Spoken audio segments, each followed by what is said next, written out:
Olá, seja bem-vindo, seja bem-vinda à aula da semana 9 do curso Pré-IFMG da plataforma Mais IFMG. Meu nome é Bruno Resch e sou professor de Geografia no campus avançado Ponte Nova. Nessa aula, estudaremos os domínios morfoclimáticos do Brasil. Bom, gente, na década de 60, né, 1965, o geógrafo brasileiro, talvez um dos maiores geógrafos do Brasil, ele cunhou o conceito de domínios morfoclimáticos, né? O professor Aziz Absaber cunhou esse conceito dos domínios morfoclimáticos, tá? Então eu vou falar brevemente, né, o que é um domínio morfoclimático, mas veja bem, para a gente entender a ideia de domínio, né, a gente tem que passar pelos conceitos de bioma e ecossistema.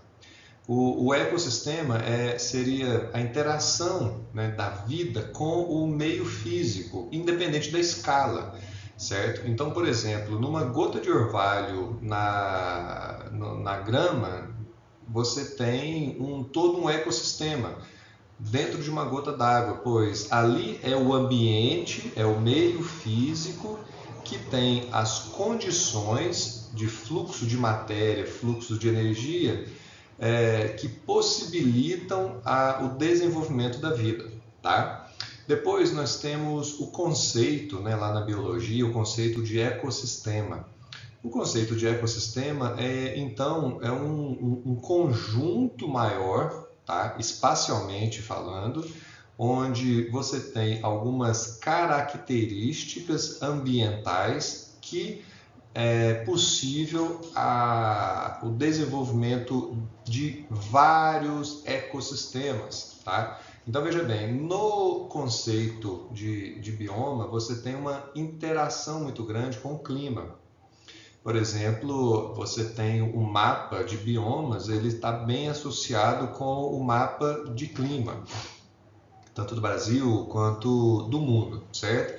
E a ideia de domínio, tá? O conceito de domínio, ele é um conceito, né, que ele é utilizado na geomorfologia, na geologia, pois domínio significa uma determinada característica que tem uma expressão territorial muito grande, tá? Com milhões de quilômetros quadrados. Tá? Então você tem um domínio geológico de uma formação geológica tal. O que isso quer dizer? Quer dizer que a característica, né, daquela de formação, a característica daquelas rochas, elas têm uma expressão territorial muito grande. E domínio, então, né, morfoclimático, o Aziz Absaber, ele traz esse conceito, ele traz então a união da ideia dos aspectos físicos, da geologia e da geomorfologia, com os aspectos da ecologia e com os aspectos dos biomas, né? Dos ecossistemas e da biologia e mais os aspectos climáticos, por isso domínio morfoclimáticos. Seria mais ou menos a interação das características do meio físico, tá? Quais são essas características do meio físico? Nós podemos falar de clima, de solos, de geologia e de relevo, tá? E a interação destes fatores numa determinada expressão territorial, né, que apresenta uma certa homogeneidade e uma significativa expressão territorial, nós chamamos de domínios, então, domínios morfoclimáticos, tá? Então, essas características do ambiente físico associada às características climáticas vão conferir uma série de características e uma série de potencialidades, né? Então, o Aziz Absaber, ele trabalha esses conceitos, né, como potencialidades paisagísticas, né? Onde, por exemplo, cada domínio tem a sua, como que eu vou falar, sua vocação, digamos assim, tá? Então veja bem, observando esse mapa né, que nós temos aqui, deixa eu colocar o apontador.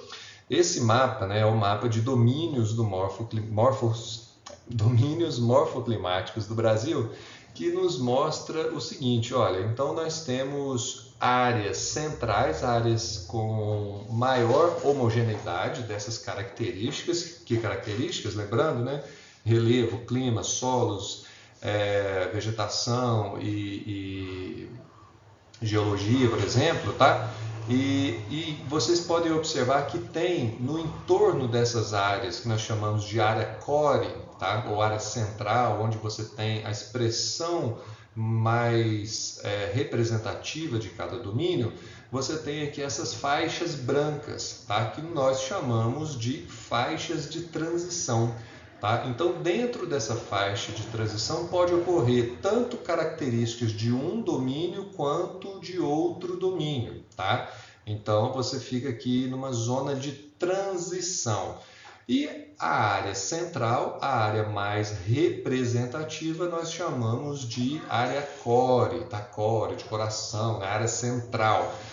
Mas enfim, então, quais são os domínios então, que o Aziz Absaber ele trouxe para a gente? Né? Primeiro, o domínio amazônico, que está aqui alojando, né, que é o substrato, né, que coloca a nós, que dá suporte para o desenvolvimento da maior floresta do planeta, maior floresta úmida, equatorial do planeta, tá? Depois nós temos uma região aqui central, né, que é o domínio do Cerrado. Na região nordeste do país nós temos o domínio da Caatinga. Nessa faixa litorânea, tá, que pega aqui da região nordeste até o extremo sul do país, entrando aqui, olha, mais ou menos na latitude de Minas Gerais, norte de São Paulo e tal, nós temos o domínio dos mares de morros. E nós temos aqui o domínio das araucárias, né, nas regiões mais altas, né, nas regiões aqui já entrando para o sul do país. E nós temos aqui as pradarias já no extremo sul do país. Agora, veja bem, é interessante a gente observar. Na floresta amazônica, no domínio amazônico, você tem um bioma amazônico. Tá? Então o bioma amazônico ele vai explicar para a gente a presença da floresta amazônica, as espécies, em função do relevo, do clima dessa região. Tá?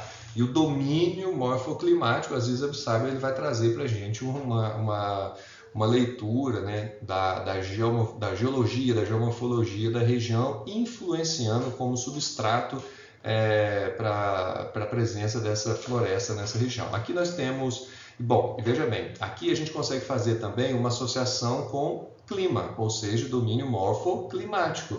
Nessa região norte nós temos o clima equatorial úmido, né, com temperaturas elevadas e uma pluviosidade bastante acentuada ao longo do ano todo praticamente, tá?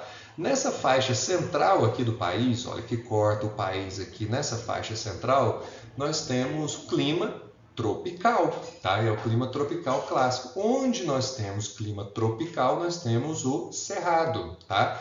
O Cerrado também, do ponto de vista da geologia, ele coincide com os antigos depósitos sedimentares. Então, o relevo aqui dessa região é um relevo característico do Cerrado, né? São chapadões, um relevo mais plano, que tem como substrato rochas sedimentares, né?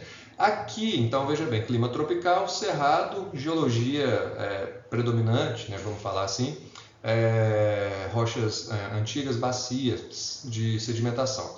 Aqui no nordeste do país nós temos uma situação interessante, que nós temos a Caatinga. A Caatinga ela coincide nessa região aqui com a presença de uma região de semi-aridez, tá? Aqui tem toda uma questão de um estacionamento aqui, o surgimento a influência de uma massa continental, né, de alta pressão que dificulta a chegada da umidade aqui no interior, formando uma das maiores áreas de semiárido do planeta, que nós chamamos aqui no Brasil como Caatinga.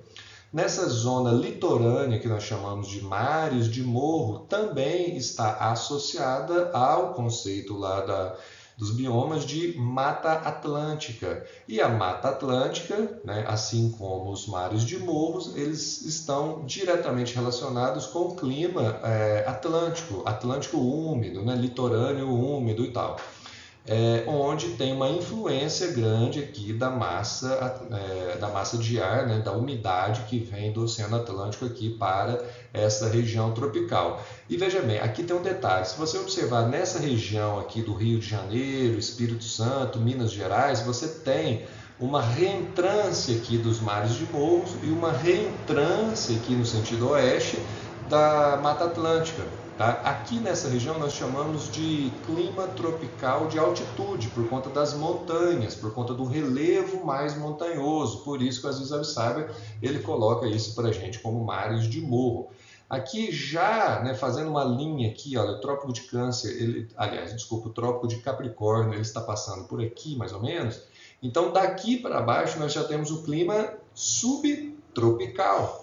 Então olha só, eu tenho clima equatorial, clima tropical atlântico aqui, e abaixo da linha do trópico, né, do trópico de Capricórnio, eu tenho um clima subtropical, está abaixo do trópico subtropical, e essa região aqui de clima subtropical eu tenho um domínio das araucárias.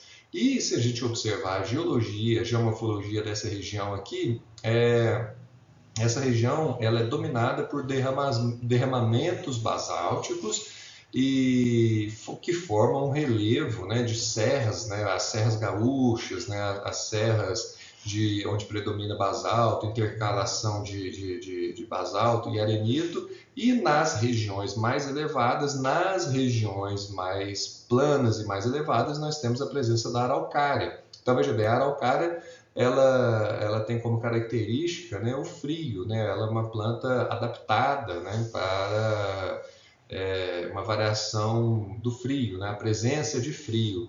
E no extremo sul do país, onde você tem também uma intensidade maior do frio, né, um clima já bem característico de clima subtropical, nós temos as pradarias, tá?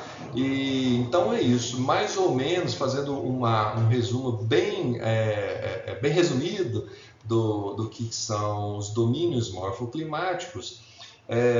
Esse conceito muito importante no material que nós estamos disponibilizando para vocês tem um pouco mais detalhado, tá? Quem tiver dúvida, quem tiver mais interesse pode entrar em contato para a gente disponibilizar outros materiais para aprofundar um pouco mais nesses domínios, nas características destes domínios, tá bom, gente? Bom, é isso. Eu fico por aqui. Qualquer dúvida, qualquer sugestão, pode entrar em contato conosco que a gente tenta resolver, e saliento mais uma vez a importância de consultar o material, de fazer uma leitura, que esse material está bem desenhado e está bem colocado lá no material, no PDF, no texto lá para vocês. Tá bom, gente? Muito obrigado, até a próxima.